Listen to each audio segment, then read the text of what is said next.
को उन्होंने खारिज कर दिया। माने सरकार के अगेंस्ट में उन्होंने डिसीजन दिया कि जो पहले से सिस्टम आप बना है वही चलेगा, दूसरा कोई नया सिस्टम आप नहीं बना सकते। डबल बेंच दिया, डबल बेंच दिया, पहले सिंगल बेंच दिया था, सिंगल बेंच दिया था तो भी इनके पक्ष में ही दिया था और दूसरा भी इनके पक्ष में ही दिया है, यानी सरकार इसमें बुरी तरह से हारी। अब आपने कहा कि क्या इसकी तुलना जो है हम बीपीएससी टीआरई 2 से कर सकते हैं, तो उसमें देखिए बीपीएससी टीआरई 2 की बात करें तो उसमें बहुत सारी खामियां थी और एक साथ लगातार ये 3-3 एग्जाम कराना, टीआरई 3 तक आते आते पकड़ में भी आ गया कि कितना व्यापक स्तर पर धांधली हो रही थी। अब बीपीएससी टीआरई 1 टीआरई 2 में धांधली हुई कि नहीं हुई अपने प्रश्न चिन्ह की बात है,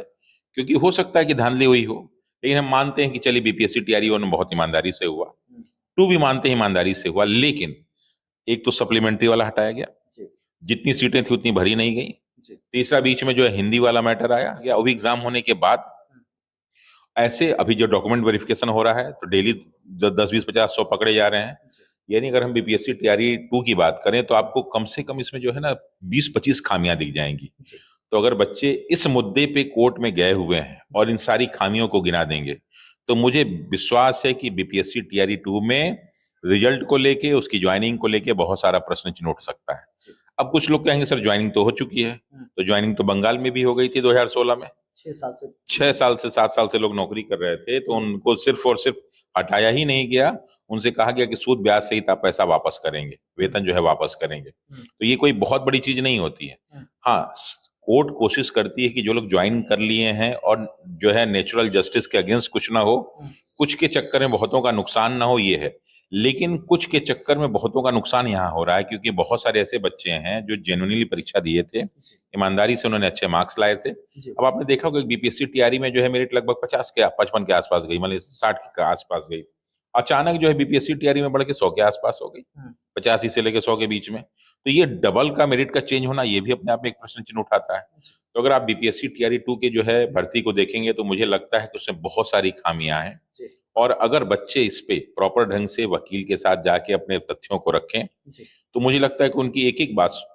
सुनी जाएगी और मुझे लगता है कि उनके पक्ष में डिसीजन आएगा ही आएगा। सर 2 जगह जिस तरीका से डिसीजन आया, बिहार में पटना हाई कोर्ट के द्वारा एनएम वाला डिसीजन दिया गया और बंगाल की जो आप बात करते हैं, क्या इनके जो बच्चे के वकील होंगे ये दोनों को कोर्ट कर सकते हैं, बता सकते हैं, क्या ये भी उनके लिए कड़ा रुख अपना सकता है? हाँ बिल्कुल, देखिए जब भी क्या होता है ना, वकील जब भी जाता है किसी कोर्ट में किसी केस के लिए,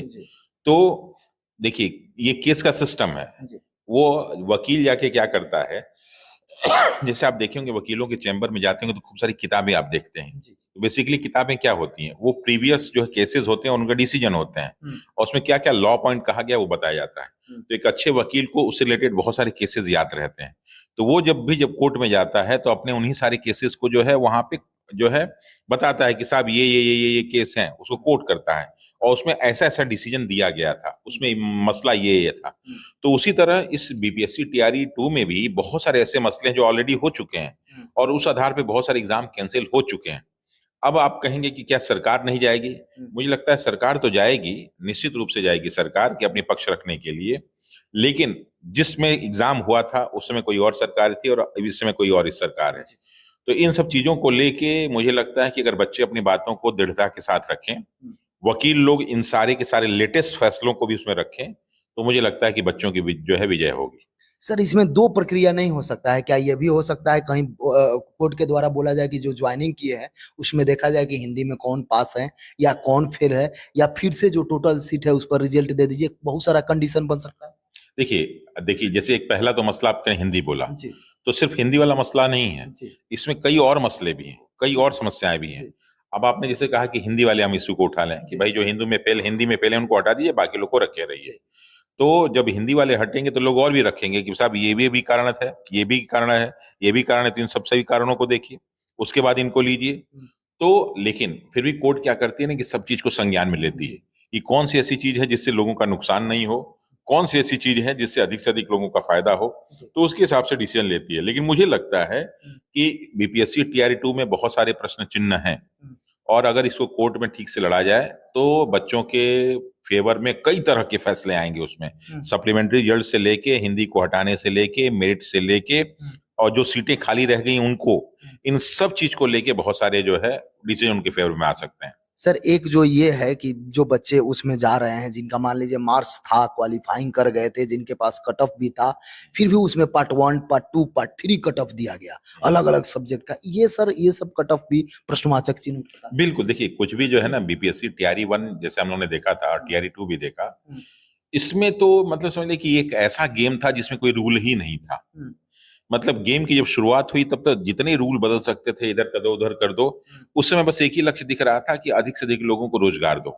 कारण ये था कि उसमें जो सरकार थी 2024 का चुनाव दिख रहा था सबको, और उस समय उनका लक्ष्य दूसरा था कि 2024 के चुनाव में जो बीजेपी और जेडीयू गठबंधन ने अपना काम किया था और अब आरजेडी जेडीयू गठबंधन था, तो वो 40-40 के चक्कर में पड़े हुए थे, तो उसमें कहानी कुछ और चल रही थी। आनन फानन में सब गलती। तो इसलिए उसमें जो है आनन फानन में बहुत सारे डिसीजन लिए गए।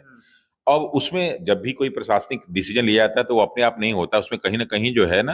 आपकी जो है पॉलिटिक्स भी शामिल होता है। तो इस समय डिसीजन उस तरह के लिए गए,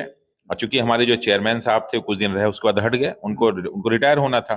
तो उनसे उन पे भी खूब सारा दबाव रहा होगा कि भाई ये कर लो ये कर लो कर लो, हो सकता है वो दबाव में काम किए हों। लेकिन ये जो समय समय पे क्रमबद्ध ढंग से कई प्रकार के परिवर्तन किए गए, उन परिवर्तनों को अगर ठीक से रखा जाए तो मुझे लगता है कि इसमें आपको सारी की सारी त्रुटियां नजर आएंगी। और हाँ, ये जरूर हो सकता है कि कुछ बेसिस पे कि जो लोग मान लीजिए जैसे हिंदी में पास हैं उनको रख लो, ये रख लो वो रख लो, तो इस बेसिस पे हो सकता है कि कोर्ट ये डिसीजन दे कि जो कुछ इस बेसिस पे हैं उनको रखा जाए। लेकिन मुझे लगता है कोर्ट को एक डिसीजन और देना चाहिए कि सारे के सारे डॉक्यूमेंट्स को प्रॉपर ढंग से वेरीफाई किया जाए, क्योंकि मुझे लगता है डॉक्यूमेंट वेरिफिकेशन में बहुत सारी कमियां रह गई हैं, जिसकी वजह से बहुत सारे फर्जी लोग भी जो है जाके ज्वाइन कर लिए। अब हम लोग कभी भी फर्जी बच्चों का सपोर्ट नहीं करेंगे, जो मेहनत से ईमानदारी से लड़के, मैं बहुत सारे बच्चे हमें मिले